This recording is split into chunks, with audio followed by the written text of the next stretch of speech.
Welcome to the 30 and Nerdy Podcast, brought to you by Advertising Expressions, Creative Theater, Akita Express, and Encore Theatrical Company.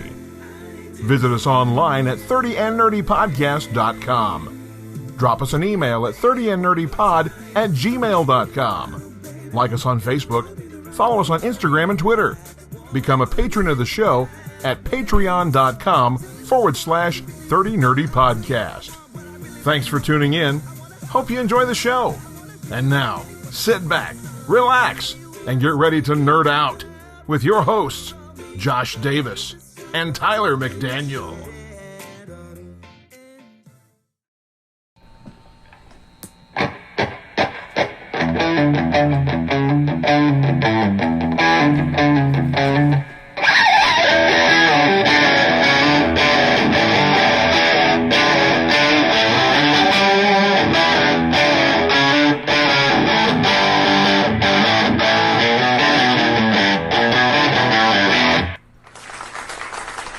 What's up, nerds and nerdettes? This is the podcast where everyone knows your name. Cheers to ya. Cheers to ya. I'm Josh. And I'm Tyler, and this is 30 and Nerdy. And we are coming at you from the fortress of nerditude with yours truly, the registered nerd practitioner, the founder of Nerdledge, the Mac. And always great to be joined by my co-host, the juicy one, the nerdtorious JLD, the PhD of nerdology, Dr. Davis himself. Oh, hello. Oh, hello, Doc. How are you? Very. What's up, Doc?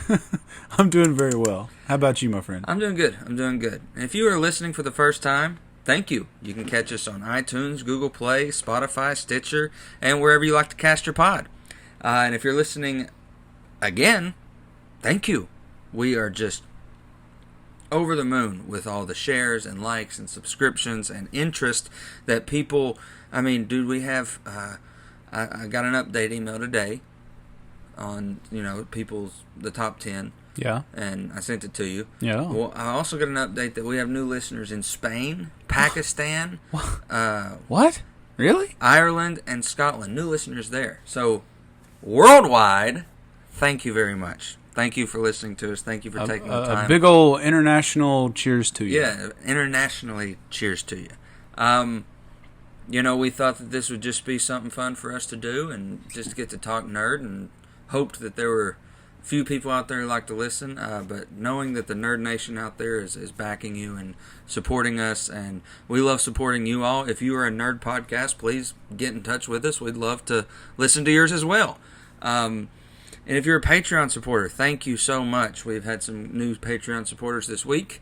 Thanks a lot. And a special shout out to Johnny Has the Keys out there. They're about to start their season 2 here mid-October. So we're excited to get to listening to some horror. Well, Josh isn't big on scary stuff. I get skilled. He gets skilled. So I'll just listen to him and kind of water it down for him when I talk about it. You got to give me the PG version. Yeah, I'll give you the PG. I'll give you the Cliff Notes. Yeah.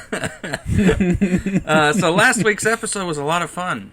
It was a big one. It was long, but it was definitely a lot of fun. I mean, The Boys is a fantastic show. Da Boys. Da Boys. It was so good, man. And watching back through Lord of the Rings for this week's episode, seeing Carl Urban so young, it made me want to watch The Boys again. I was like, I just love Carl Urban now. Yeah. But I just want to watch all of his things. He's a pro, man. He really is. He's so underrated and just... I agree. And just forgotten too much. And he's a big nerd. Yeah. Huge nerd. He actually loves... I know you met him and you said he wasn't very personable. He didn't seem like he was too happy to be there when I met him. But if you look him up, he actually loves these sci-fi and fantasy roles. He loves the worlds. He loves... there's a sci-fi movie he did that I've never even seen. I'll have to look it up. It's weird. It's like Three Monkeys weird. Wow. But this week, we are finishing our journey to Mount Doom. Yes. With Lord of the Rings, Return of the King. And I got to sit down, and so did Josh. We sat down this week and rewatched the extended version of Return of the King. I had never seen the extended version, and it was 4 hours long. It's been a few years for me since I've seen it, and don't get me wrong, I love Return of the King. I love everything Lord of the Rings. But absolutely, man, that is like the longest I had to break movie it ever. into 2 days. I did disc 1 last night and disc 2 today. Ay, caramba. And Dad ended up finishing it with me, and of course, you know, he's an emotional guy. He teared up at the end at the farewell at the docks. So, you can't be mad at how that. much I loved it, man. Mm-hmm. Like me too, to be honest. The quotes and just every time I told Dad today, I said I always hate like watching through Harry Potter, watching through Star Wars. I enjoy the ending, but I always hate when Lord of the Rings ends. For some reason, and I'm just like, all right, I really hate that that's over. I hate it. I want to watch it again. I understand. I think out of those 3 trilogy, or not trilogy, Harry Potter's got more, now Star Wars has more, universe, I think Lord of the Rings is definitely my favorite one that I can watch more than the others. Yeah. But yeah, man, I'm excited to get into this with you. Yeah, I'm pretty excited about it too. Definitely, Lord of the Rings is one of my favorite things of all time. You might say, but you know what else is a favorite thing of mine? What? That's Comic-Cons. Oh yes, going to Comic-Cons, and you know, speaking of that, we have a couple of live things on the horizon. Yes. The first thing coming up is October 13th. Next month, we are going to be in downtown Knoxville with Lit Up Knoxville Festival. And it's for young adult authors and comic fans, and just, it's really pushing the youth initiative, getting out there, publishing their book, getting their books published, and things like that. And stuff that young adults are interested in. And they reached out to us and had listened to the podcast some. And a dear friend, Candace, good friend of ours, works in Knoxville at the library, the public library. Yeah. Does marketing and stuff like that. She did like the commercials and stuff for the library. She's very talented. Very talented. And she reached out to us and wanted us to come up there and do a little segment. So we're going to be there in downtown Knoxville. Now, the whole festival takes place in multiple places like Market Square, History Center, Entrepreneur Center, Union Avenue, Books, and Lawson McGee Library. We will be in Market Square doing a little show, so we hope that you'll come out if you're in the vicinity. Yeah. On October 13th, and that's from 1 o'clock to 7 p.m. If you're one of those nerds in Pakistan or Spain, we don't expect you to be there, but... yeah, you don't have to fly. It'd be cool if you did, but you don't have to. We'd probably give you a hat for that. Yeah, we'd give you a hat. Maybe a koozie. Yeah, absolutely. Maybe sticker. Even a shirt. Maybe even a shirt. The next thing we're doing live is in November. 16th and 17th, MarbleCity ComiCon in Sevierville, Tennessee. And we are so excited because we got to talk the other day, and it's up on our YouTube channel, the phone conversation with Shannon Ray, who's in charge. Let us know that Jay and Silent Bob were going to be there, and they're going to be doing a special viewing of Jay and Silent Bob Reboot. Can't wait. I'm stoked. So excited. Huge Jay and Silent Bob fans. I hope we get to meet them. Me too. I don't care for an autograph, just to get to shake. Well, I did get my hands on one of those Kevin Smith pops that I talked about last week, so... You're going to have to be careful. Don't pull a Harrison Ford on him and piss him off. If Kevin Smith turns out to be like Harrison Ford, I may just go sit down in a corner and cry.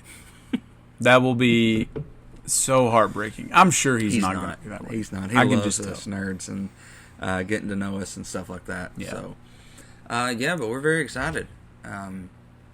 So what have you been doing other than stuff like that? Just teaching away? Yeah. Being a dad? Had to get a new dryer this weekend. Oof. So set you back a couple of shells? Yeah, I had to get one of those old Lowe's credit cards. Oh, no. Yeah. That's how they get you. You're on the grid now. I was very... they could tell when I signed up for it that I was not happy that I was doing it. But, that's a big unexpected expense. Sometimes you have to. And adulthood, kids. I'm going to be hiding that card somewhere where I can't easily get to it when I see a big deal on Pops, you know what I mean? So I'm going to find a special place for it so that even I forget where it is. That's even a better idea. Yeah. Cool. We've been busy in Rocky Horror rehearsals. Getting closer and closer to the date.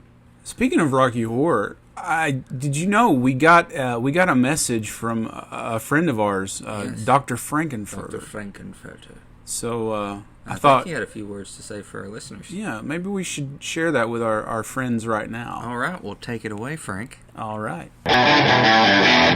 How do you do? I'm Dr. Frankenfurter from Encore Theatrical Company's Rocky Horror Show. I see you've met my two favorite nerds. I want to show you my favorite obsession. You see, well, I won't tell you. You'll just have to come up to the lab and see what's on the slab, won't you? Performances are October 18th and 19th, and they are both science fiction double features, babies. For ticket information, go to etcplays.org or call 423-318-8331. Go ahead. You know you want to. I see you shiver with anticipation.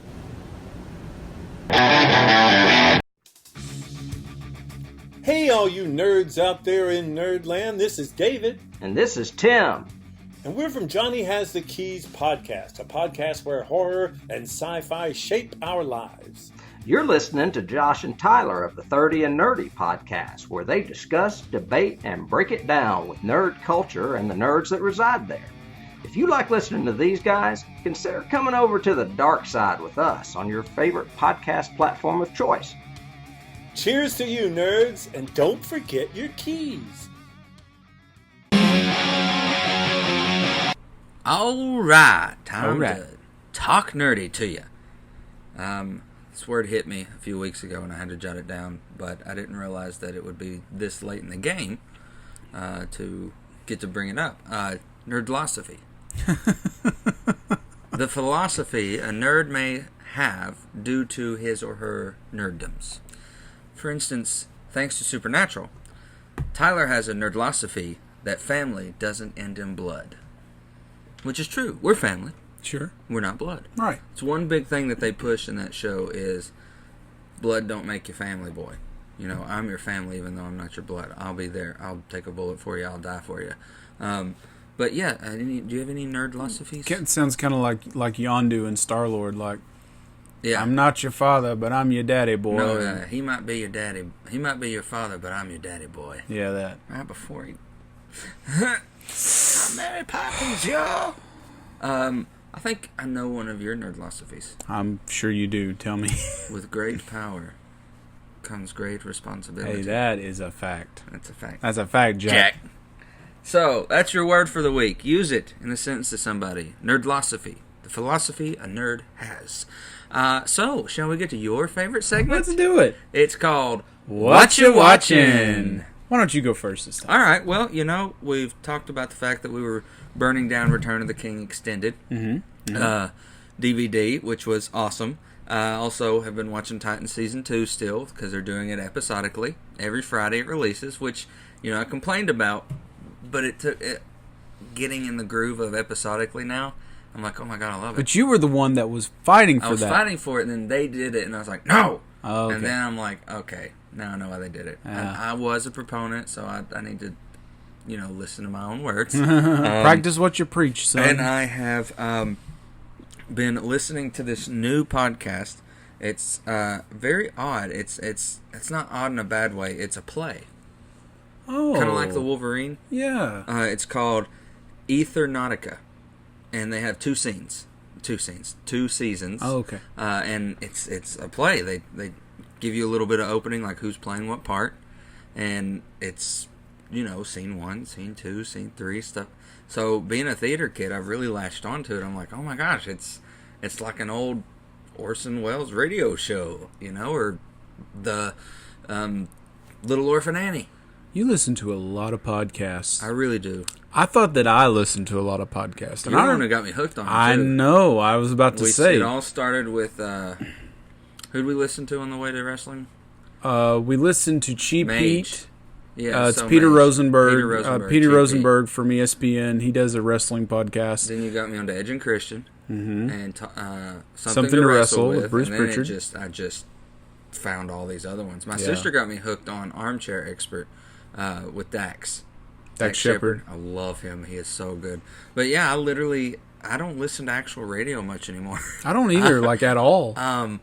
For a few reasons. You get to control the flow, pick what you want to listen to, and like I said last week, everything's so overplayed these days on the radio. Something new every week. Yeah, it's something new every week, and this is really cool. You should check it out. It's a play. It's like any play me and you have performed on stage, but it's radio style. Sounds good. It's really cool. Everyone should check it out. What are you watching? So, I, this week, watched Andre the Giant. It's a documentary that HBO did. I actually had seen it a long time ago, but you know how it is. I forget things.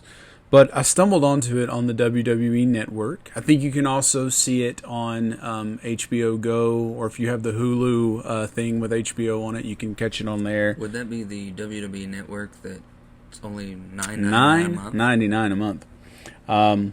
The very same. But it is on there. And listen, you don't have to be a wrestling fan to enjoy this. It's a fascinating story. It's all about Andre's life, and any time that wrestling lingo is mentioned, like they explain it very well. Like they explain it to someone that they would expect doesn't know anything about wrestling. Yeah. So you don't have to know that stuff.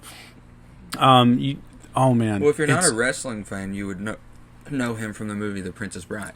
I mean, most people probably know who Andre. Like, there was a guy that he did an interview, and he talked about how like there are these people who were real life people, but they have become legends, and there's this mythology surrounding them, like Davy Crockett. You know, he killed a bear when he was only 3, and all that stuff. Like Andre the Giant's one of those people, a living legend. There was this one part. They show footage of him getting into a car. And it looked like a cartoon, like, you know, when someone really big gets in a car and, like, the whole side sags down. Yeah. That was legit what happened. It looked like something straight out of a cartoon. And, you know, I love Ric Flair. Ric Flair was on there, and he said that he and Andre was a big partier, okay? Yeah. Ric Flair said that he watched Andre the Giant drink 106 beers in one night. Oh, my God. Yeah. That would kill a normal man. Did you know this? Andre was originally called Jean Ferry in France. When he wrestled in France, it's translated to the Great Fairy. And the Great Fairy is like this big French legend, and he's like a lumberjack. Okay. So like his first character, like they come out in the woods, and Andre's he's like hacking down a tree, and they come and interview him. He was very French, by the way. Oh yeah. He was, and also, you know, he was pretty spry back in the 70s. To be such a big dude, size. Man, he was pretty quick. But anyway, I'd say it talks a lot about, you know, he knew he wasn't going to live long. Yeah. They interview Vince McMahon, CEO, chairman, owner, whatever you want to call him, of WWE. And man, he gets pretty emotional in this. He gets pretty raw and real talking about Andre. Everybody loved Andre. So it's very good. Get the tissues ready. But check it out. And like I said, you don't have to be a wrestling fan. It's worth the watch. An amazing story about an amazing man. Absolutely. And that's all I have to say about that. Man. Cool, man.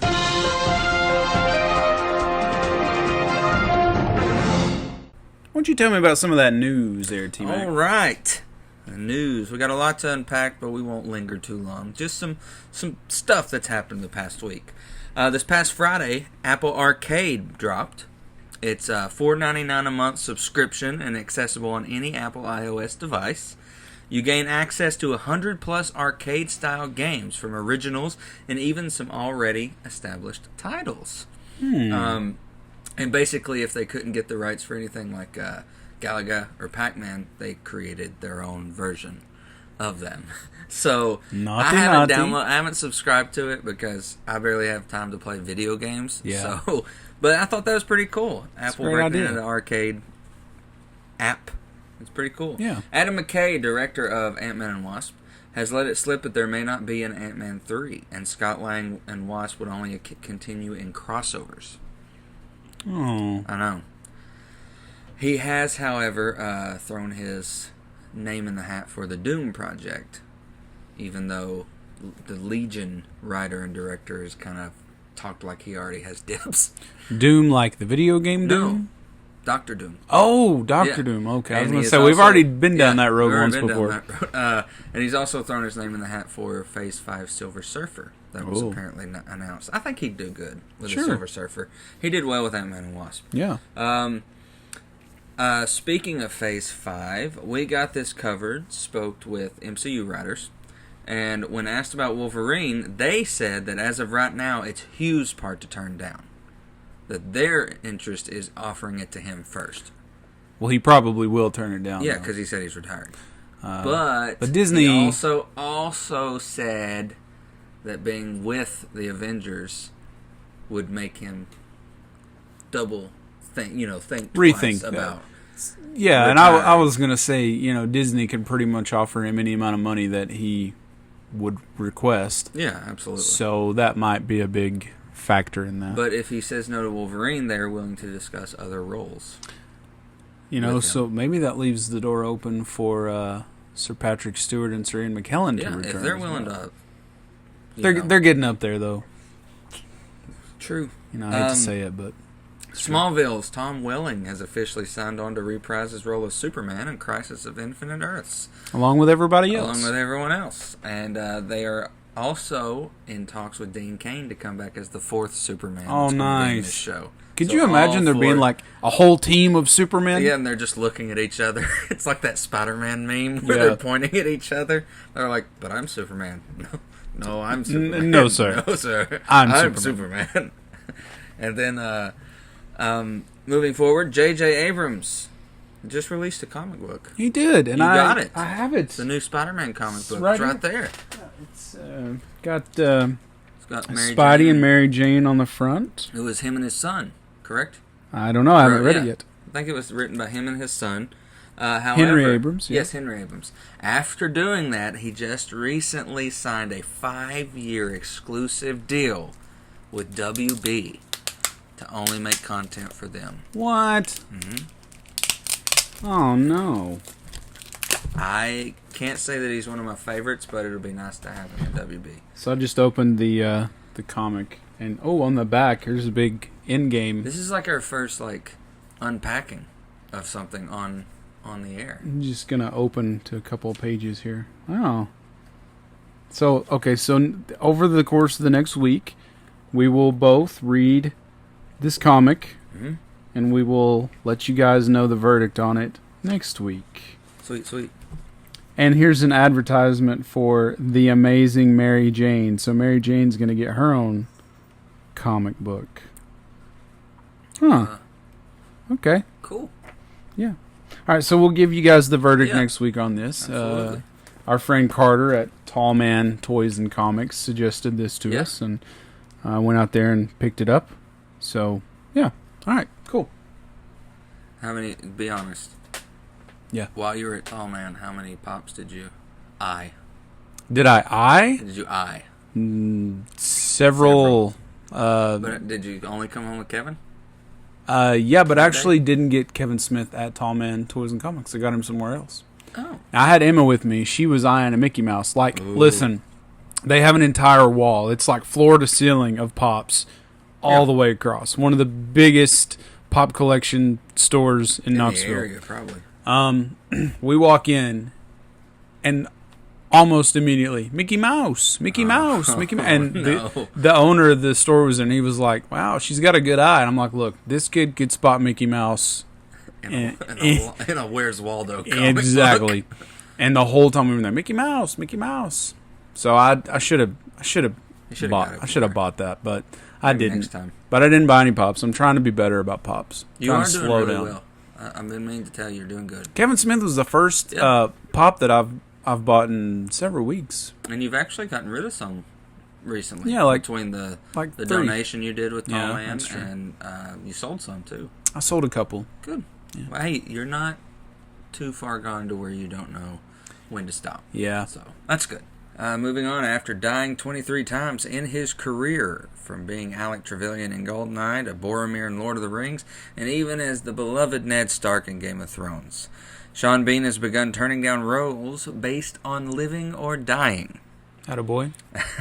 His movement is known as #PleaseDon'tKillMe. we're all about it. We love Sean Bean, but he does die well. So there are worse problems to have, I suppose. At least you're dying in Hollywood, Sean. Yeah. Good point. Moving on, Pierce Brosnan is rumored to play Alfred Pennyworth in The Batman. What? Good move. That's a great idea. Great idea. Fantastic. Moving on to our final bit of news, local news.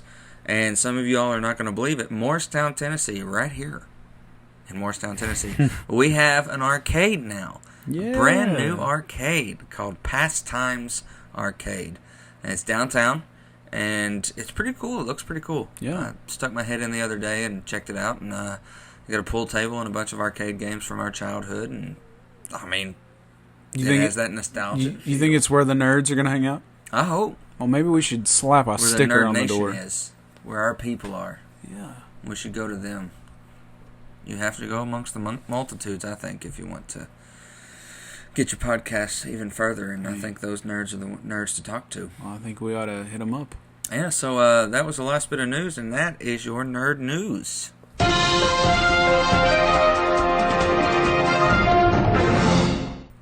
Nerds, I just spent 4 hours of my life this week rewatching the extended edition of Lord of the Rings Return of the King, and I had to take a break at some point and get some food, and my number one choice is always Akita Express. It's a family-owned restaurant where they treat you like family and feed you until you're full, and I can definitely attest to that. They believe in providing the best customer service and fast food for a reasonable price. Fresh hibachi grilled food in a matter of minutes. If you haven't tried it, first off, what are you thinking?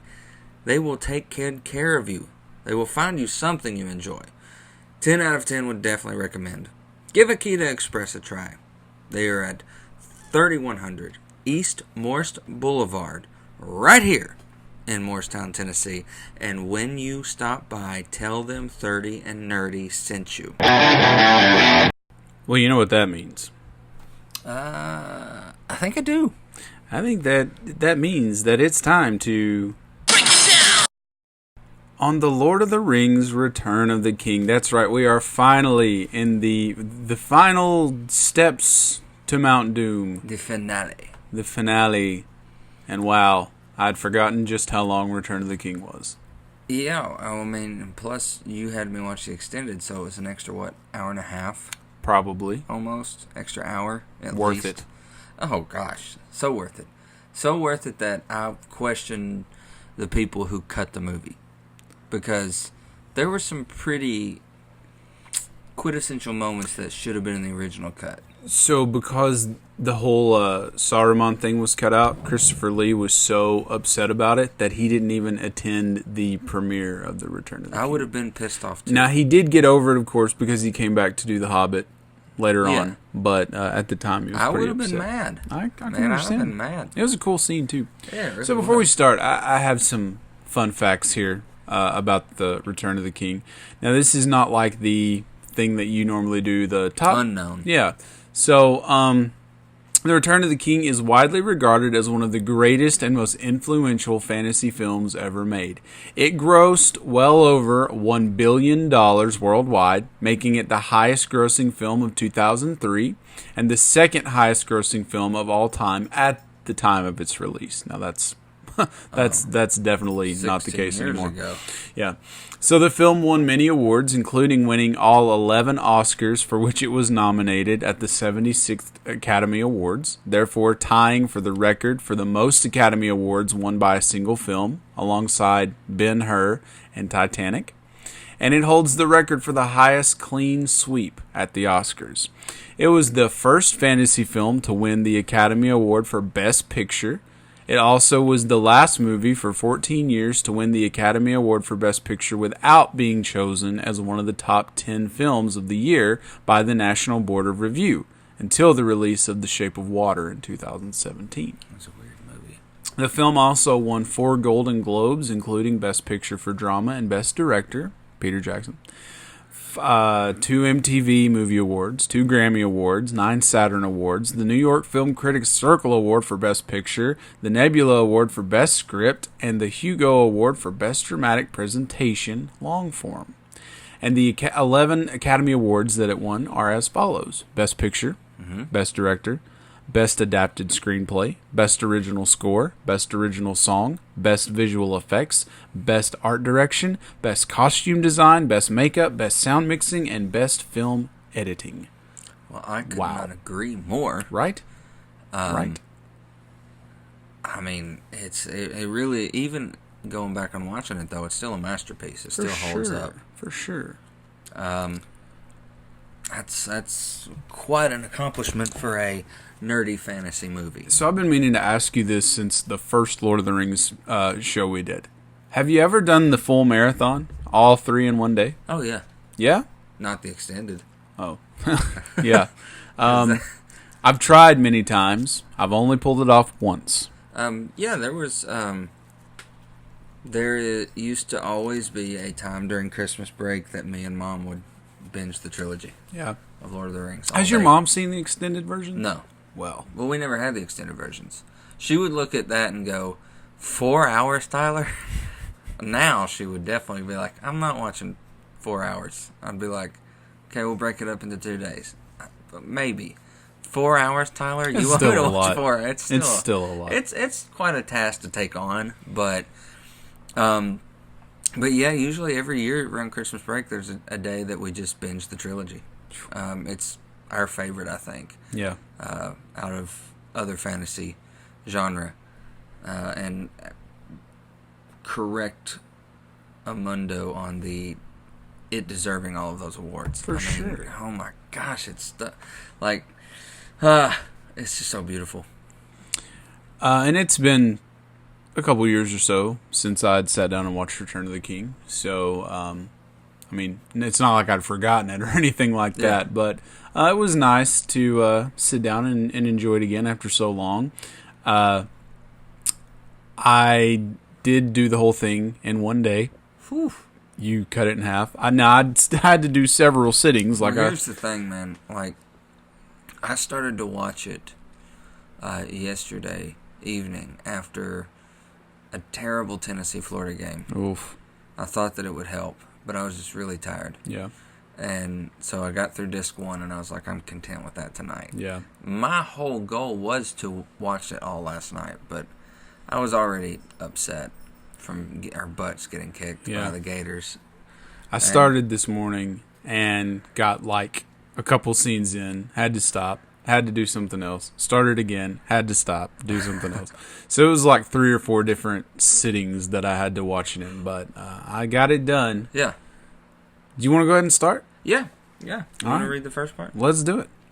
2 hobbits, Smeagol and Deagle, are fishing when Deagle discovers the one ring in the river. Smeagol is ensnared by the ring and kills his friend for it. He retreats into the Misty Mountains, which is actually incorrect. He's banished to the Misty Mountains, as the ring twists his body and mind until he becomes the creature Gollum. I love the flashback opening into this, but aren't they cousins? They are, I believe. The book has them as cousins. I think so. Yeah. Smeagol and Deagle. I've noticed that Smeagol still has the Gollum voice. Yeah. He's still the voice a weirdo. was his already. Yeah. He had that Pelican. It was and, weird. And the big eyes already too. I think Andy Serkis has big eyes though. I think the coolest thing that I noticed was that first moment when Smeagol sees the ring. He's for the grasped very first time. Immediately. It's just love at first sight. Exactly. That I can't even say it any better than that. That's exactly right. That's what happened. It's like an old 80s movie. The ring walked in the door, the fans blowing the ring's hair. Yeah. Every step you take is playing in the background, and he's just smitten. He was. It was. Good job, Andy. He played Serkis. it well. He did. The transformation that he goes through and they visualize there is still one of my favorite things. As well, if not better than Theoden's transformation in the second movie. Yeah. Watching him slowly become Gollum. And then those last moments his face starts to actually take on the features, like this last little bit of transformation, and I think they did it really well. But yeah, I like the opening and the explanation of it, because the old animated weird thing explained in the very beginning of the first one. Yeah, it was part of the prologue. Yeah, it was part of the prologue. Yeah. So it was cool that they included that. It really was. Now, do you want to read all these, or doesn't matter would you to like me to read some? Why don't you read this one? I'll read this one. Centuries later, during the War of the Ring, Gandalf leads Aragorn, Legolas, and Gimli and King Theoden to Isengard, where they reunite with Merry and Pippin. Gandalf retrieves the defeated Saruman's Palantir. Pippin later looks in the Seeing Stone and is telepathically attacked by Sauron. Gandalf deduces that Sauron will attack Gondor's capital, Minas Tirith. He rides there to warn Gondor's steward, Denethor, taking Pippin with him. Yeah. So this was the Saruman scene we kind of briefly mentioned before that got cut. Yes. And it was really cool. It's really cool. Like, I don't think it would have. I think it would have added better to keep it in. Yeah, it would have been nice. It would have been one of those, been like, okay, that closed that door on it. We saw the chapter close. So in the book, this whole thing actually happens at the end. Like, the ring is already gone. And it's like the from epilogue. what I remember. There's an epilogue called Scourging of the Shire. So, like, yeah, from the Fellowship, when he looks, Frodo, that is, looks into the mirror of Galadriel and he sees the Shire burning and all that stuff, like that actually happens. In the book. Saruman and Wormtongue and them, they show up and they trash the Shire. Revenge. And Wormtongue comes up to Saruman. I think they're in Bag End or somewhere in the. They're in Bag End, and Shire. I'm pretty sure that Merry brings some of the Rohirrim. I can't remember that part. Yeah. I don't know if that's true or not, but I do know that the hobbits. Hobbits are good archers apparently in the book, and they just sort of pow Wormtongue and kill him. Kind of like that death in the Umbrella Academy of. When she finds out that the boyfriend's been lying to her, just exactly. All those knives in him. I have it in the notes. I think that the extended does much more justice to the characters of Wormtongue and Saruman and their journey, and closing that chapter of their journey. This scene is also important because throughout this whole trilogy, we see how powerful Saruman's words are, his voice, and he's able to persuade and corrupt, and he causes this guilt and self-doubt in Gandalf, and you can see Gandalf's just like, no, what have I done? The things that he's saying. It's like, you're sending, Frodo to his death, and you claim to love him, and look what you've done, and all this, and that's about the time that Wormtongue shows up and kills him. I love when he shoots the fireball at Gandalf and it like wraps up to him, and then it just kind of dissipates, and Gandalf's just staring at him like, anything else? Yeah, don't mess with Gandalf the White, son. He keeps calling him Gray too, and he's like, I don't know how many times I have to tell you, man. I'm the White now. Look at me. I'm not the Gray anymore. You lost your spot, bro. And it doesn't say it in this wrap down, but we also get to see that cool ride back to Edoras, and they're cheersing the party, the big party, and all hell the Victorious dead, and Legolas and Gimli drinking game, and that's not in the original, isn't it not? No, I actually have throughout after every reading, I have marked down differences for you to hear. Okay. Number one is the extended between Saruman and Wormtongue. The drinking game is not in the original. The moment between Aragorn and Éowyn is not in the original. The moment between Aragorn and Merry, when Pippin's leaving, is not in the original cut, where he has to take Pippin to Minas Tirith with him. Oh, the whole talk up he's on saying the like, guard. I used to get him in the worst kind of trouble and all that stuff. Yeah. That part. He used to get in the whole worst part of trouble, and I had to get him out of it. Did you notice that? So you're talking about like when Gandalf and Pippin are on Shadowfax and they're riding away and they're watching. And did you notice that like Gandalf rides right through the water and there's all this grass next to him? It's like, did you really have to go through the water? Through the stream, you could have just like gone around. Now the horse is all wet, and also some of the moments between Gandalf and Pippin in Gondor. Mm-hmm. That, like you said, I mean, they could have been. They were rightfully cut. You still in the original version get the gist of the story without those scenes. Yeah, in if it didn't, some extra stuff. if it didn't further the plot, I guess. But the Aragorn and Eowyn stuff that's in the extended that's not in the original, her sleeping on the couch. She chose a weird spot to sleep. Like, she's right in the middle of the throne room. In the couch by a fire pit. Like, just like anybody could walk in there. Out. She was the first to. She's the one we would have shaving creamed in college. But, he covers her up and she talks to him, like, what time is it? And they actually have a moment that... She talks about the dream she has. Yeah. And that kind of adds to the love. That pushes towards the scene they have before he goes to the Dimwalt Road, where he says it's a shadow of a belief that you love. And he's basically saying, listen, sweetheart, I ain't the one for you. I'm 90 years old and I'm not the one for you.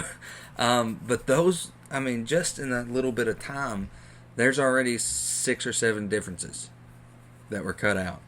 And I love, one note I took aside from the differences is you also get to see the back and forth between Gollum and Smeagol. And Smeagol is to the camera, and Gollum is the reflection in the water. So it's that cool, like, different characters talking to one another. And I always pop for the part when Sam pops up behind him and just beats the snot out of Gollum. Yeah. I love... This was when I started typing like crazy, just like, oh my god, like everything that already is in the extended that was not in the original cut is just, it's just amazing. I really would like to know what goes into cutting a movie. Me too. You want to get the next one? Yeah. Gollum leads Frodo Baggins and Samwise Gamgee to Minas Morgul, where they watch the Witch King, leader of the Nine Nazgul, lead an army of orcs toward Gondor. The hobbits begin climbing a stair caved in the cliff face that will take them into Mordor via a secret way, unaware that Gollum plans to kill them and take the ring. The Witch King and his forces strike and overwhelm Osgiliath, forcing Faramir and his garrison to retreat to Minas Tirith.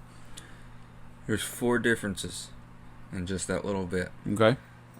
Part of their journey through the relics of Gondor before they get to Minas Morgul. Yeah, they see the statue of the old king. Okay. And that's not in the original cut. I think I remember that part. Everything before Faramir says... everything before the orc captain says, quiet, and then before Faramir says, to the river, quick! All that's not in the original. The guy getting shot with the arrow, Faramir and his second in command having a conversation, none of that's in the original version. So I probably haven't seen the theatrical cut, the non-extended cut, since like 2003 or 4. I mean, you seriously should try watching through those, because you'll be sitting there going, oh wow. I'll definitely notice what's missing. Yeah, because it's an hour extra of scenes almost.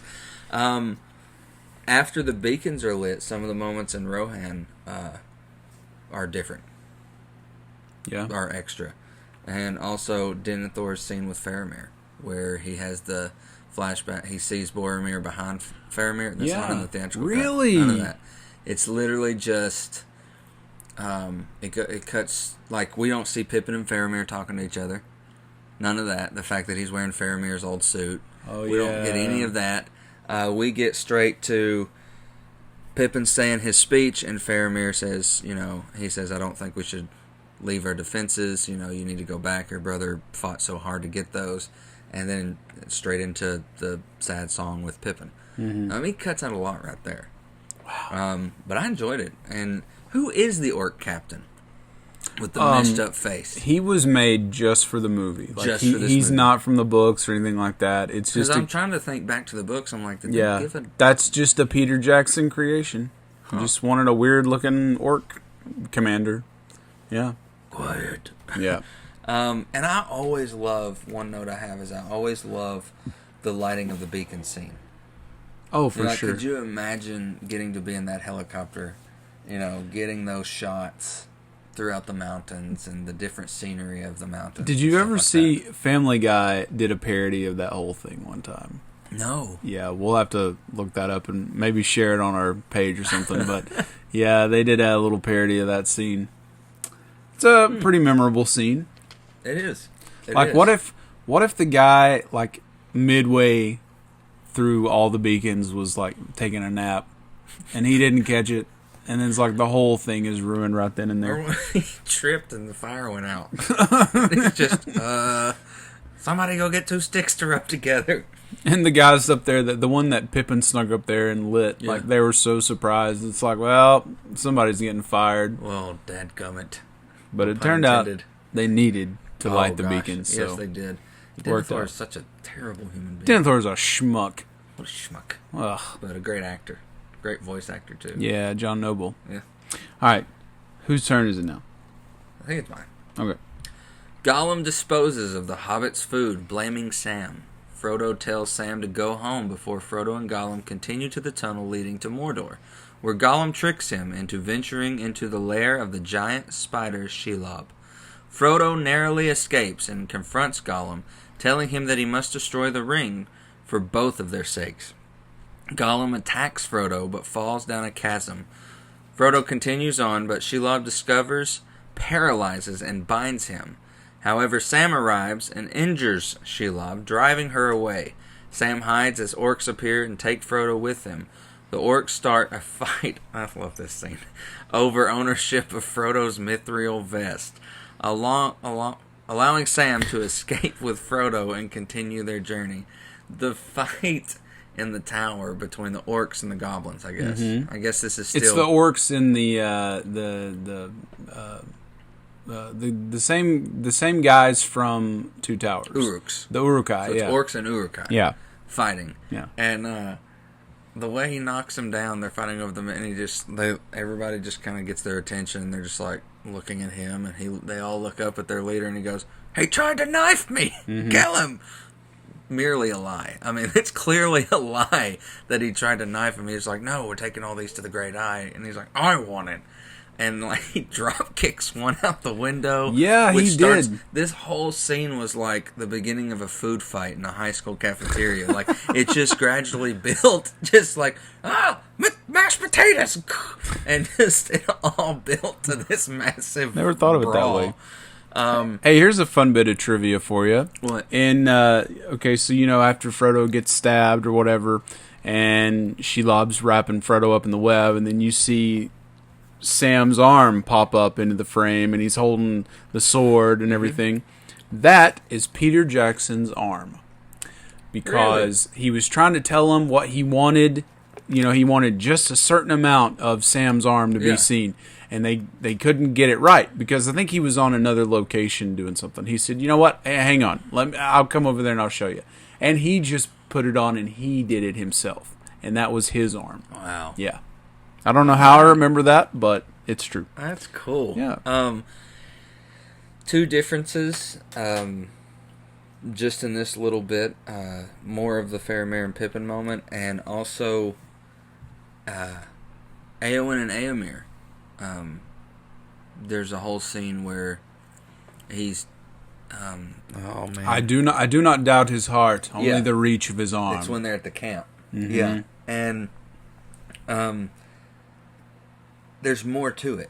Like, he does say that bit in the theatrical cut, but there's this whole, like, then he walks up to her and he goes, no. He'll see the war, he'll see the battle, the blood, the death. And he'll run. And he'll run. And he'd be right to do so. He'd be right to. And I truly think that he's saying, I know what you're getting at. He does. You're not going. Yeah. Because they're brother and sister. Yeah. You're twins. They're twins. You're not going with us. You can use Mary as the excuse all you want to. I know what you're saying. Yeah, he knew.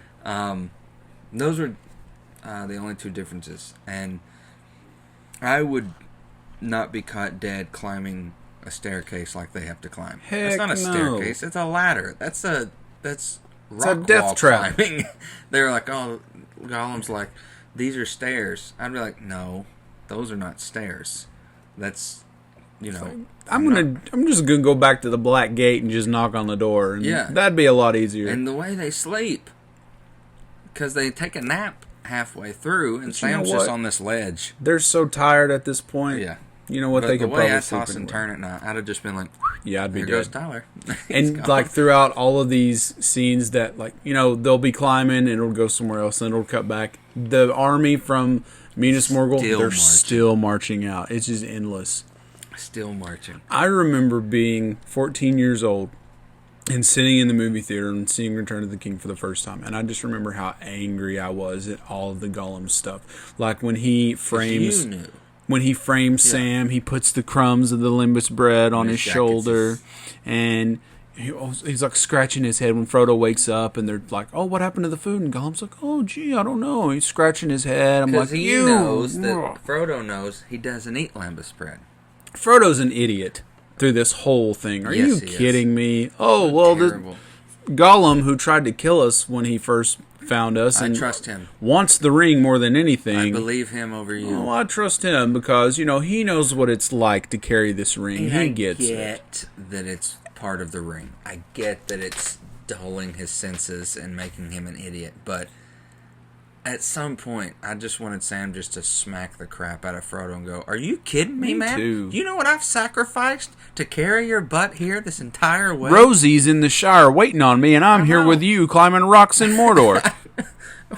You just gonna tell me to go away for some freaking bread? Oh. I mean, are you kidding me? Yeah, but it made me crazy. And so Oh, every no. time they got a hold of Gollum, and, you know, there was a lot of times where they'd give him a little punch to the head, and I was like, yeah.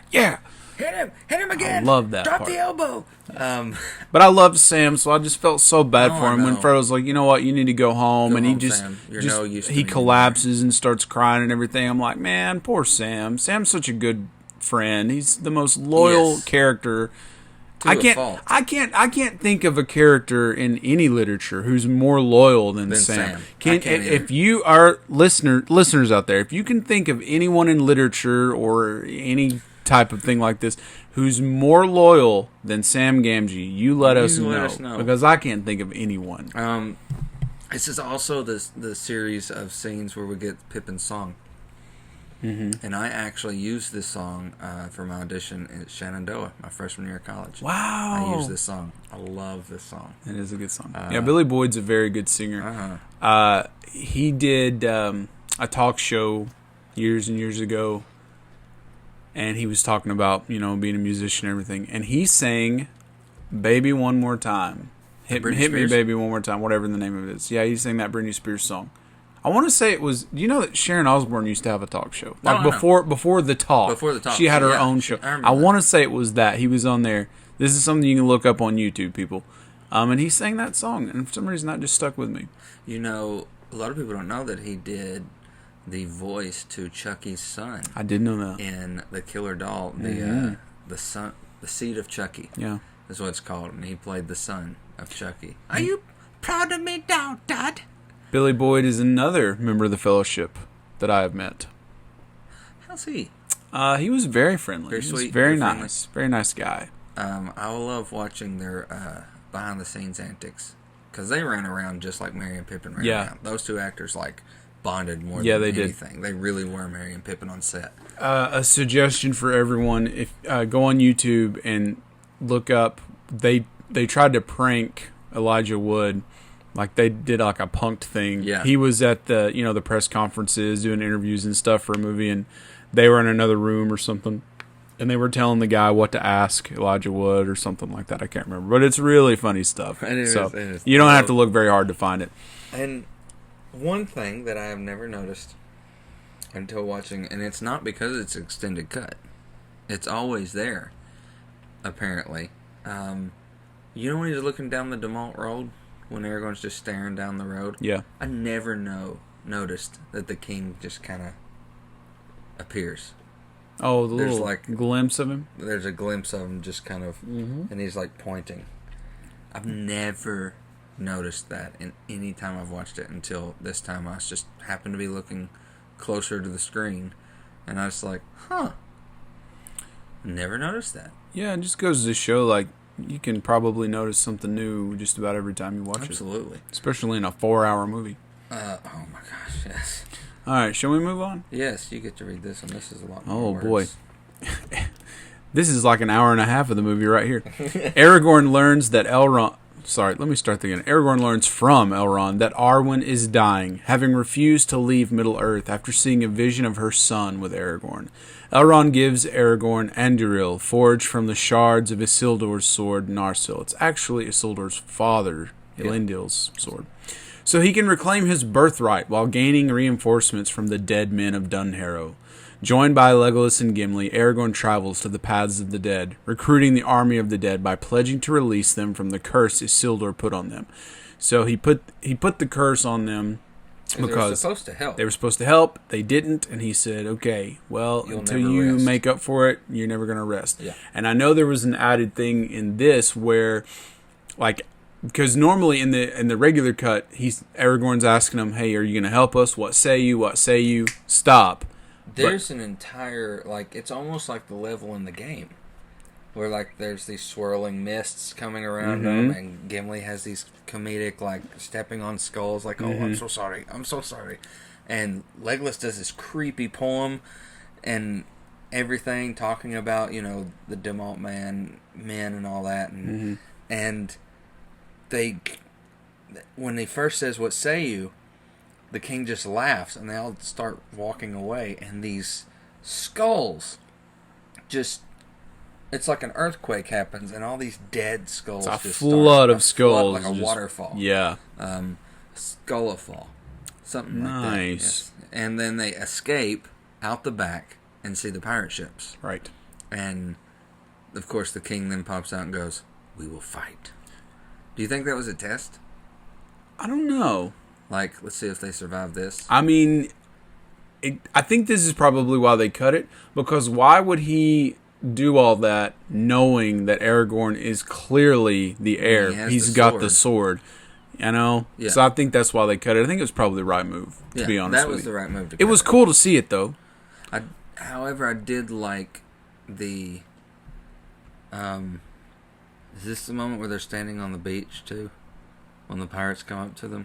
Oh, yeah, he says, "You and what like, army?" "This army." This army. And they just... That's when Peter Jackson makes his cameo. As a pirate. He's one of the pirate guys. He's the guy cracking the whip on the ship. Yeah. And Aragorn's like, you know, "Fire a warning shot over their head." He's like, "Oh, mind your aim." And he nudges Legolas a little bit. You know, you don't mess with the elf's aim. Yeah. And then right into Peter Jackson's chest, kills him. Legolas looks at him like, "What the heck, man?" Gimli's always ready to go, man. I love it. All right, so continuing. Faramir is gravely wounded after a futile effort to retake Osgiliath. "Thanks for nothing, Denethor." Believing his son to be dead, Denethor falls into madness. He didn't care that much about him before he sent him off to just let him die. And at this point, he's being a diva. Yeah. Too. Denethor's the worst. Gandalf is left to defend the city against the orc army, led by Gothmog. That's his name. Okay. As Gothmog's army forces its way into the city, Denethor attempts to kill himself and Faramir on a pyre, because he doesn't realize that Faramir's still alive. Yeah. Pippin alerts Gandalf, and they save Faramir, but a burning Denethor leaps to his death from the top of Minas Tirith just before Theoden and his nephew Éomer arrive with the Rohirrim. I know I keep interrupting this summary part, but do you notice in the part when Gandalf reaches where they're about to set themselves on fire, how tired he looks? Who, Gandalf? Gandalf's eyes are like he's got bags under his eyes because he's been up fighting for like a day or 2 days or something. Yeah. I always notice that, just how tired and beaten down he looks. You know that Gothmog was in The Hobbit? He plays one of the Troll King's little minions. Really? Yeah. He's an extra troll with the Troll King. Why, I wonder? He's just an extra that they've used before. During the ensuing battle, they are overwhelmed by the Oliphant riding Haradrim, which they're from the Two Towers. That's when... Look, Mr. Frodo, an Oliphant. Yeah. While the Witch King mortally wounds Theoden. Though Theoden's niece Éowyn destroys the Witch King with Merry's help, Theoden succumbs to his wounds. Great moment there. I know your face. No man. Oh, that too. I am no man. Oh, she my stabs God. the Witch King in the face and kills him. They had that same moment from the sequel. I know your face. I know your face. Love that. I love that moment. Aragorn arrives with the army of the dead, right in the nick of time, who overcomes the orcs and win the battle. Aragorn then frees them from the curse. Would have been nice if he'd taken him to Mordor with him. I'm with Gimli. Yeah. He's like... It's like, bad idea. He said, in a release tough us. spot. Bad idea. I agree. But, Aragorn has to be all honorable and stuff like that. Babyface. Nah. Aragorn decides to lead his army up on the Black Gate as a distraction so Frodo and Sam can get to Mount Doom. So, a lot of differences in all of this. Yeah? We just read an hour and a half of the movie. Pretty much. Like I said, the weird little Legolas poem as they're walking to the door under the mountain. It's not in the theatrical cut. Very creepy. Some of the moments in the mountain that made it look like a level of a video game from the PlayStation game. I remember King. it. Yeah. All of Gimli's funny moments. The moments where they escape the mountain and the dead king comes out to help them with the pirates. That's not in the theatrical, which you just said. Yeah. Probably smart to cut that. Some of the battle sequences at Minas Tirith are extra. Yeah. Was it in the original cut when Aragorn and Gimli, I think, kill the... No. Kill Gothmog or whatever his name is? Yeah, Gothmog. That's not in the theatrical cut. Yeah. You just think that he gets run over by the Rohirrim. Yeah, they take him out. Yeah, that's what they do in the theatrical cut. And I think that's after the Eowyn stuff. Yeah, he chases Eowyn in the extended cut. Right. He's like limping and she's trying to crawl away and unknowingly Aragorn and Gimli just walk up on him and wham, wham, wham, wham, yeah. kill him. Not knowing this Eowyn's is also crawling when away. Legolas has his epic moment with the elephant. He climbs still only conscious one. Climbs up the arrows stuck to the elephant and jumps up there, shoots like 2 or 3 arrows into its head and kills it, slides down the trunk. Legolas is the man. He really is. Oh, gosh. Also, the trio on the beach warning the pirates, very funny moment. The stuff with Merry and Eowyn on the road to Minas Tirith. That's not in the theatrical version. Where she kind of starts questioning and he goes, "Milady, I shouldn't be here. I'm a hobbit. I just want to help my friends. I just want to help my friends. Yeah. I want to see them again. I know that I could die tomorrow, but I just want to help." Yeah. And that's what's great about Merry is he's there for those moments where he's just like even with Treebeard in the sequel, he's like, we have to help. We have to do our part. Nothing like the heart of a hobbit. Love him. The fight between the Gandalf and the Witch King, not in the theatrical cut. You talking about when the Witch King blows up Gandalf's staff? Yeah. Yeah, that's right, because in the theatrical cut, if you notice, like when they get to the Black Gate and they're charging in to start the fight, Gandalf doesn't have his staff. But he has it at the docks. Yeah, well, that's a couple years later. So he has time to make a new staff. Carve out a new one. Yeah. There's one of my other favorite moments is somewhere in this whole bit. It's when Gandalf and Pippin are sitting down. The troll is trying to break through the door, and they're sitting there. And about heaven, basically. He's like, I didn't think it would end this way. And Gandalf says, "Oh no, this isn't the end." And he tells him this. He gives him this beautiful description of what it's like to die and everything. We'll get to that. Yeah. Remind me when we get to that, and I'll talk about it. So, some other things. Eowyn and Merry's extra fight scenes. Aside from the Oliphant, they had other fight scenes together. Uh-huh. Those weren't in the theatrical. I would have liked those, because it would have shown them fighting. The trio killing Gothmog's not in it. The moment where Éomer finds Eowyn and loses. Oh yeah, his mind. The Houses of Healing. That's in there too. That's not in the theatrical cut. None of those are in the theatrical cut. You get to see Faramir and Eowyn meet for the first time. Yeah, and the look. They have a couple of scenes. Yeah, there's a couple of scenes that aren't in the original. In the original, the only time you ever see any little hint of the Faramir and Eowyn deal is at the very end, at the coronation of Aragorn. Together. They're standing together, and that's it. But they definitely get married. In the theatrical cut, I was like, okay, I would have liked those. Yeah. I would have liked those moments, because that would have given you, because you're just at the end like, well, how did they hook up? How did we get here? Sort of a little, put a little bow on Faramir and Eowyn's individual stories that they come together. I love that. You don't get that in the all that original. extra stuff. I have a couple of notes written down here. What do you think Elrond was telling Theoden in the tent when Aragorn walks in to talk to Elrond? What do you think he was telling Theoden? How he dies? Because remember, Could be. Aragorn, He has the gift of foresight. He does. I don't know why he would tell him that, though. Maybe like, you won't survive the war, or... I think it had to be something about Aragorn, because when Theoden walks by, he kind of gives Aragorn a little pat on the shoulder. He has this look like, oh boy, good luck.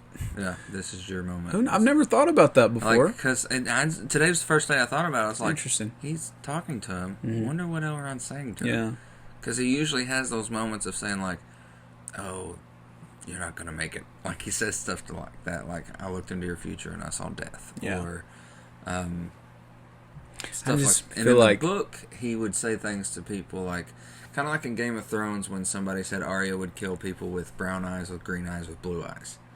Stuff like that. Elrond says that kind of things to people, and they're just like, what is that supposed to mean? Cryptic stuff. I love the moment where they're in the mountain, and the dead king says, "The dead do not suffer the living," and Aragorn looks at him and goes, "You will suffer me." That's one of my favorite lines too.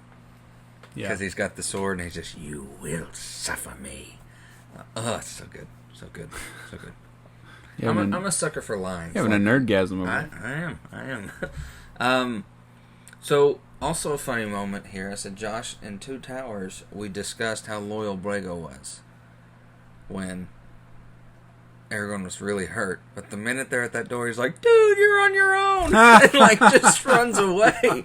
Because, like, this wind comes out of the door, and he's just like, come out of here, man. Brago ain't messing with no ghosts. He's just like, hey, Brago. Never thought about that. It's just...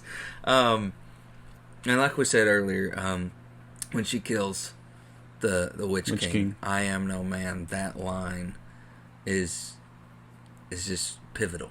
Yeah. I think that's a very pivotal line. And purposely put there, great moment, great move putting that moment there. Because if you look at it in two factors, he says, no living man can kill me. Merry's not really a man, he's a hobbit.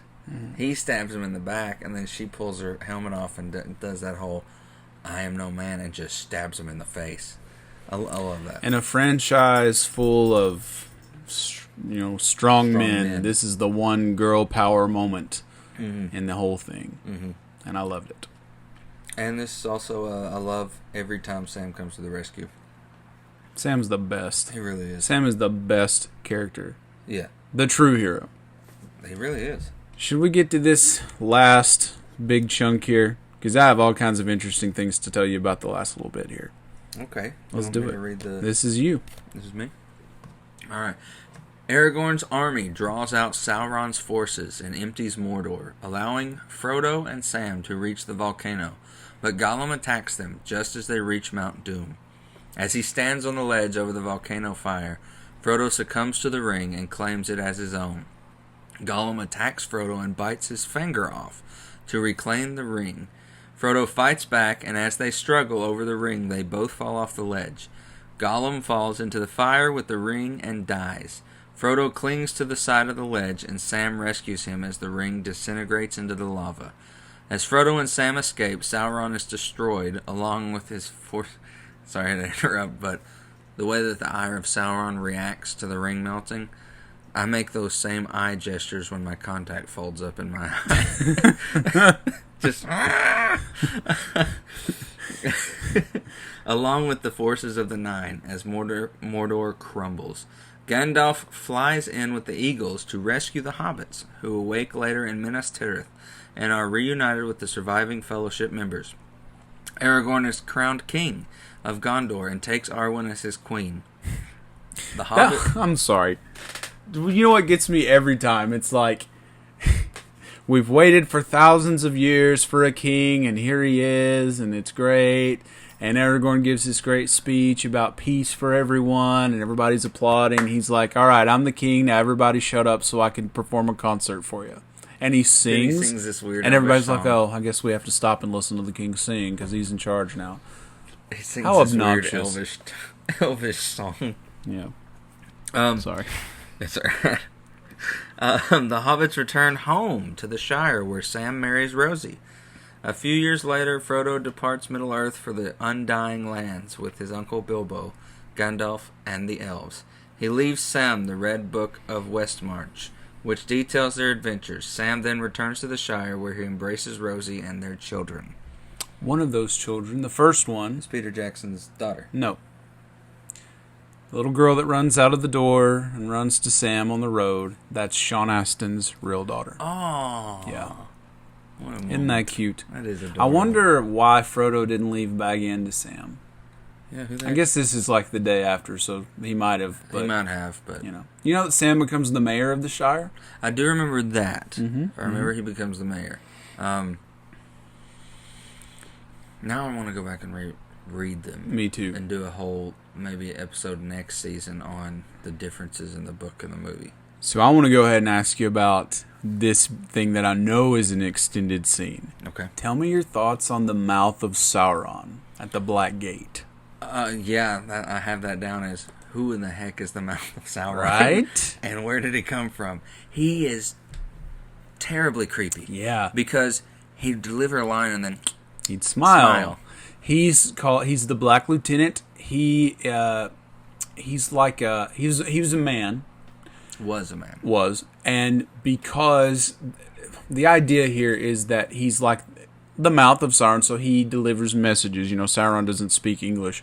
So he comes out telepathically. And so from speaking the words of Sauron, it's warped his body and warped his mouth. Yeah. So much. And if you're listening and you haven't seen the extended version, you should go on the internet and look up the mouth of Sauron from the Return of the King movie. Watch the whole scene. Watch the whole scene. Yeah, it's great. But yeah, because he has the mithril vest and he's like, I did not realize that little men could endure so pain. much suffering, but he did, Gandalf. And he did. Oh, and when he says he did, Gandalf calls him by his name.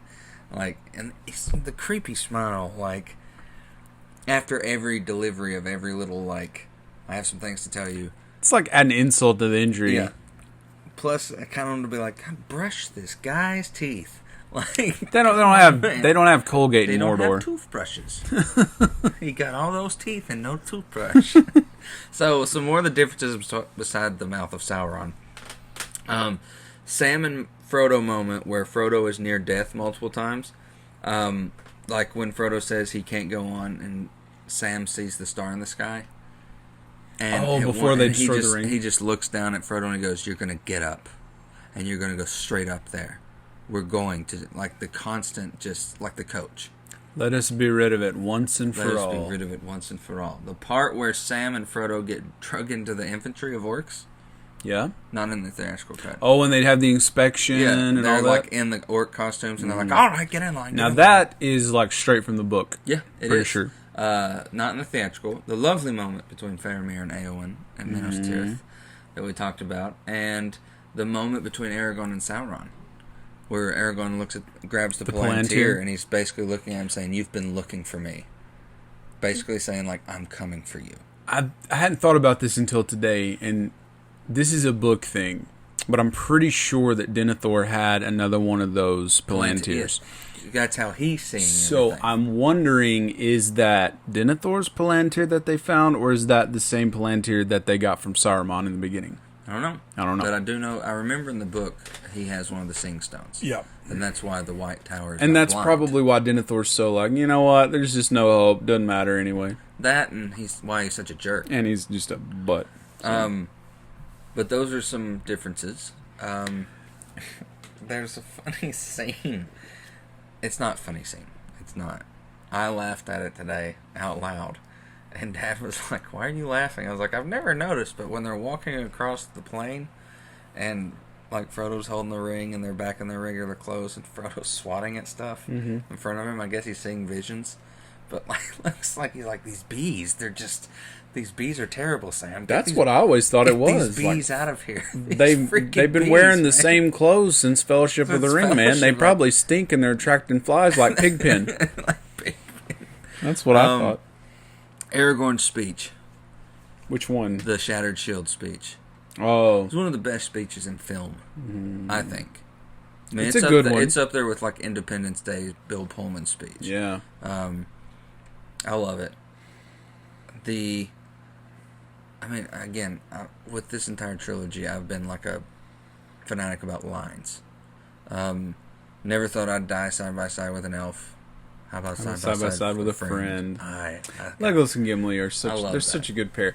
So in the book, they build their own boat, and they go and explore Middle Earth and all that. And eventually, when they're done, I believe, I could be wrong on this, but I'm pretty sure they then go to the Undying Lands to meet their friends together. Yeah, isn't that sweet? Romance. You were talking about the speech Aragorn gives. This is at the Battle at the Black Gate, right? Yes. So, okay, you remember when there's that Aragorn has that fight with that big armored troll? Mm-hmm. So the original idea for that was that it was going to be the embodiment of Sauron, like from the first one with the mace and all that stuff. Like, that was going to be him. But I guess they thought, this doesn't really make a lot of sense. This might be confusing, so they changed it to a troll. I would have loved... It would have been cool, though. To see the embodiment of Sauron again. Would have been pretty cool. Again. Oh, that would have been cool. And, of course, we get our favorite line in this. I cannot carry for you, but I can carry you. So when I met Sean Astin, he was a lovely man. He was so nice. And I was like, I hate to ask you to write this much, but this is my favorite line from the entire trilogy. Absolutely. And he did it. So I have a picture of Sam holding a sword and the file from Galadriel, right when he's about to fight Shelob. And he wrote to Josh, I can't carry it for you, but I can carry you, Sean Astin. That's awesome, man. That is beautiful. I've got a picture of it on my phone. I'm going to show you, and maybe we can share it later this week on the page. The minute that Frodo were to look at me in the mountain and make his decision, nope, the ring is mine, I would sweet chin him. I would just straight up super kick him in the face and go, you know what? I'm just sick of this. I'm tired of your crap, Frodo. Wham! Right into the lava. Bye. Again, like, just the whole, like, no. The ring is mine. All right. I've given you chance after chance after chance, Mr. Frodo. And then I was with you. And technically, Gollum destroyed the ring. He did. I think that's fitting. He played his part. That's fitting. He played his part. Yeah. Like Gandalf said he would. That's right.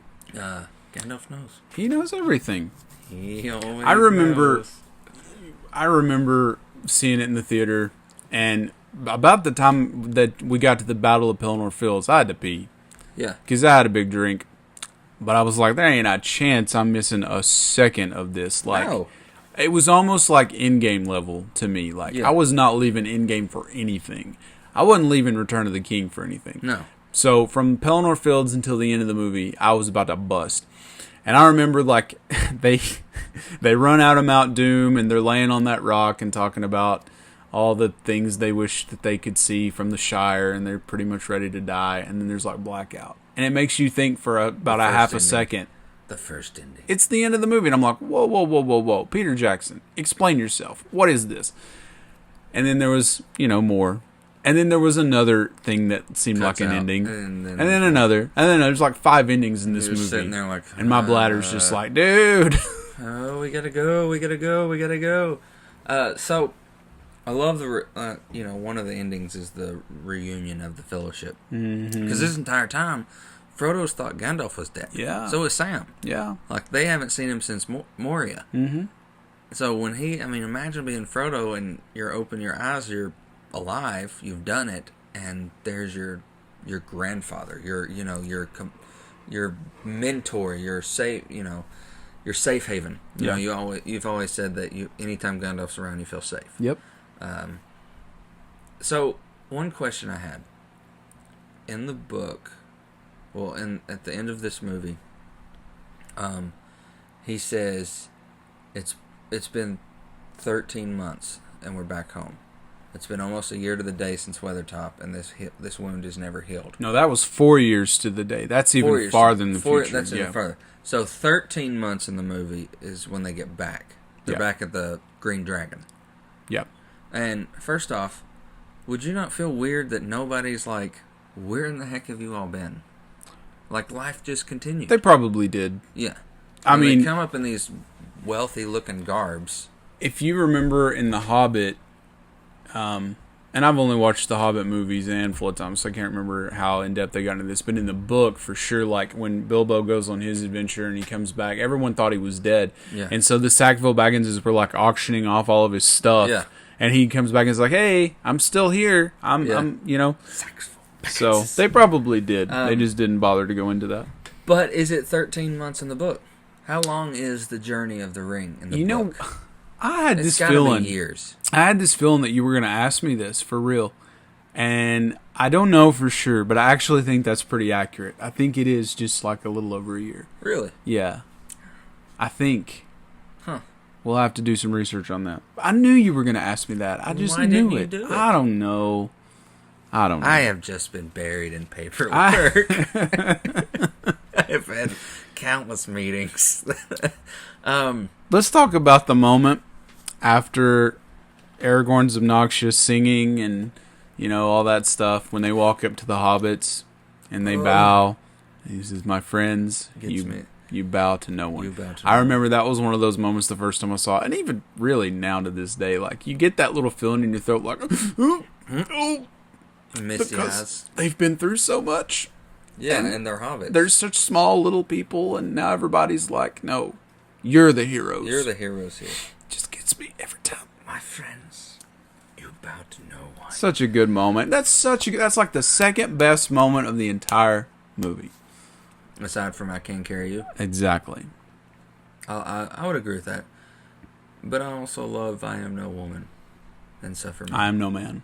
I Am No Man, yeah. Yeah. And Suffer Me. Old Bilbo. Oh, I think I'm quite ready for another adventure. Oh! When he first comes down the dock. It's an old man sound. Yeah. I think I'm quite ready for it. He's so cute. Did you know that scene was Sir Ian McKellen's second day on You told set? me that when we talked about Fellowship. You said the opening was his first day, and then his second day was he saying goodbye to these people he's not met yet. Yeah, and to make it even worse, they had to do it again because one of the hobbits, I want to say it was Merry, didn't have on his vest. So they had to go back and do it again. All this crying that they're doing, that's not easy to do, you know. It's not. Well, and kudos to them for doing it on their second day, acting like they've actually been on this trilogy of a movie with them. They're the pros, man. They are. The real They VIPs. are. And that's a sad moment, because Frodo didn't warn him. Oh, hey, by the way, when we get to the docks, I'm going with them. I never noticed until today how slowly Frodo talks. The last pages are for you, Sam. We set out to save the Shire, but it wasn't saved for me, or whatever he says. Like, so slow. He really does. Man. He talks slow. Again, I've not been a huge fan of Elijah Wood as Frodo. It's just not what I pictured when I read the books. Yeah. It's just not. But, you know, I'm shocked that it just hit you that he talks slow. I never thought about it. That's one thing that I've said throughout the entire trilogy. Is, speed it up. We got places to be. You know, like, if you spoke faster, we might be warned quicker. You know? Yeah, I didn't think a thing about it. If you spoke as quick as you ran to that ring when you dropped it. So the Undying Lands. Yeah, pretty much it's a metaphor for death, the afterlife. But they just go. They just go. They don't like... That's where all the elves have gone, and essentially that's like... all the magic of Middle-earth is leaving, you know? And then men, it's the age of men. Us. That's why there's going to be no magic. There's no elves. The dwarves are all hidden in the mountains. There's, you know, all that stuff. There's no dragons, no wizards, no nothing left. Yeah. And speaking of, that's another question: is where was Radagast? Where is he in Lord of the Rings? I don't know for sure. Because he survives the Hobbit. He did. That's a good question. I don't know. That's something I'll have to look up. I hadn't thought about that. It just hit me today. I was like, man, I think Radagast would have been helpful to have too. Well, man, these are all the notes that I have. I just think that's all I got. Final thoughts. Amazing. Mm-hmm. Love the trilogy.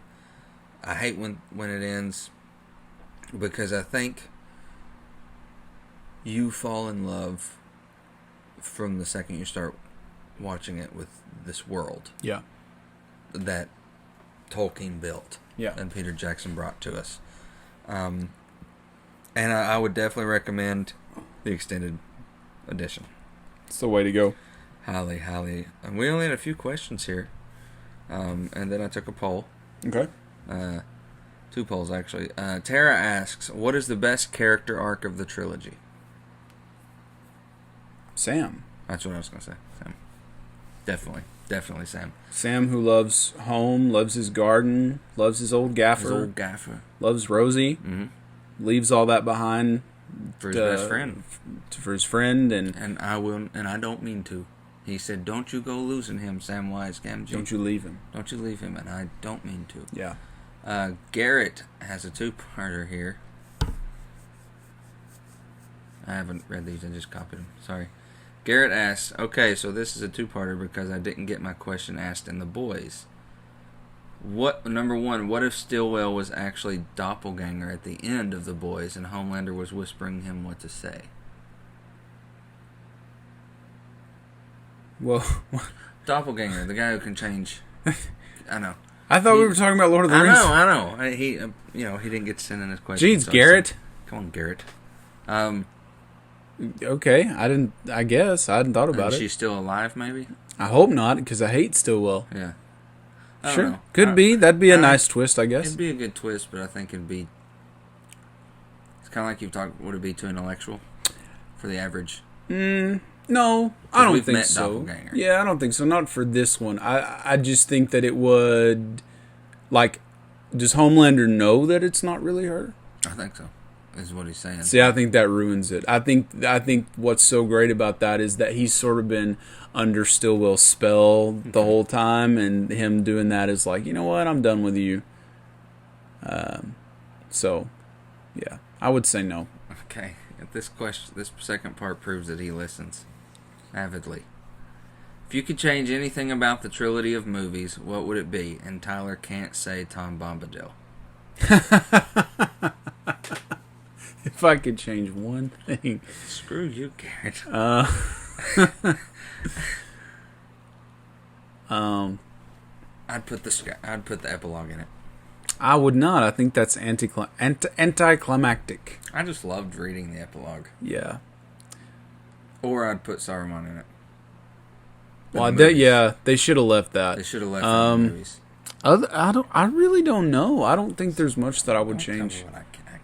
I'm sorry, Garrett. I don't have an answer for you on that. It's my podcast. If I want to mention Tom Bombadil, I'll mention Tom Bombadil. But dude, that was the right call. We've went there. We're not going to go there again. Greg asks, if they were to release another Lord of the Rings game, how would you want it set up? Like Skyrim.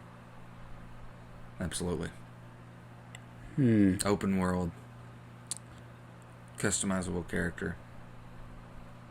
Like it's the world of Middle-earth and you meet those characters. And did you ever play The Third Age? Yeah. It was like Final Fantasy top deal. Yeah. Then there was a couple other ones that they came out with. War of the North. Yeah. None of them have really been super memorable. The movie games were cool. Shadow of Mordor. It was pretty cool. It got repetitive. A good one. Yeah, it did. It was like Assassin's Creed, sort of. Very repetitive. But Lord of the Rings. Max Payne 3. Yeah. Megan asks, what is your favorite quote and scene? I can carry it for you, but I can carry you. That's my favorite quote. Favorite scene? My favorite scene is when all of the people bow to the hobbits. Probably. Yeah, I'd have to agree with that, but I think my all-time... Also, when the Rohirrim shows up. I like that too. When he's right now, right, and they're all yelling death. Also, because all those people know, like they went into that thinking we're just doing our part. What about when Gandalf rides out and he shines the light from his save- staff up yeah. on the Nazgul to scare him away. Scare him away. And the whole scene with Pippin singing and Faramir and all his guys charging towards Osgiliath, that's a good scene too. Thanks for the questions. I did 2 polls. One was on Facebook, one was on Twitter. And I did the Twitter one because Twitter, Facebook, listen up. Twitter allows more than 2 Options? Facebook only allows 2 options. Okay. So the Twitter poll service is a lot better. The Twitter poll was favorite movie of the trilogy. Fellowship, Two Towers, Return of the King. 21% said Fellowship. 47% said Two Towers. Yeah. 32% said Return of the King. I kind of expected that. Most people do like Two The Two Towers the best. Yeah. Yeah. Fellowship for me, though, but I get it. Facebook poll, favorite battle in Return of the King, the Battle of Gondor, the Battle of Mordor.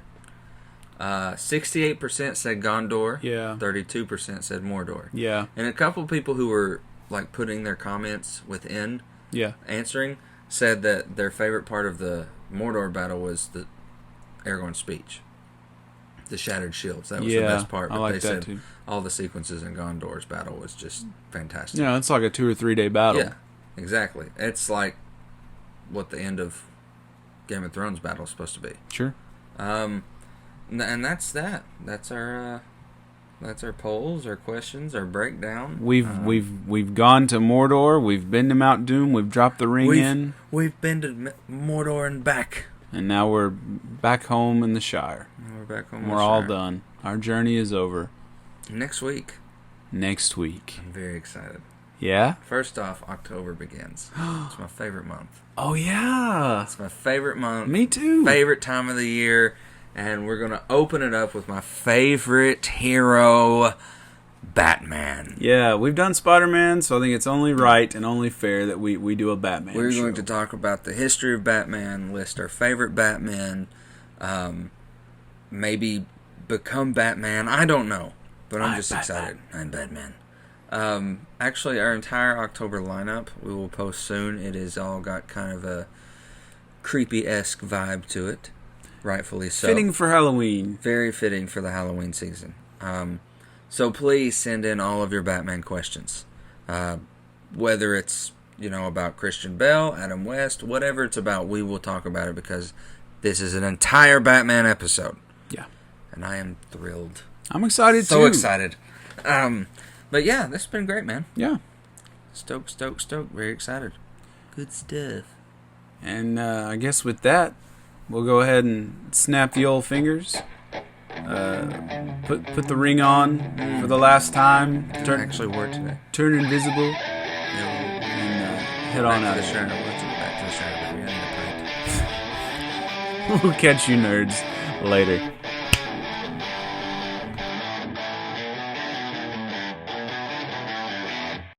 Come on, Mr. Frodo. I can't carry it for you. But I can carry you. Come on!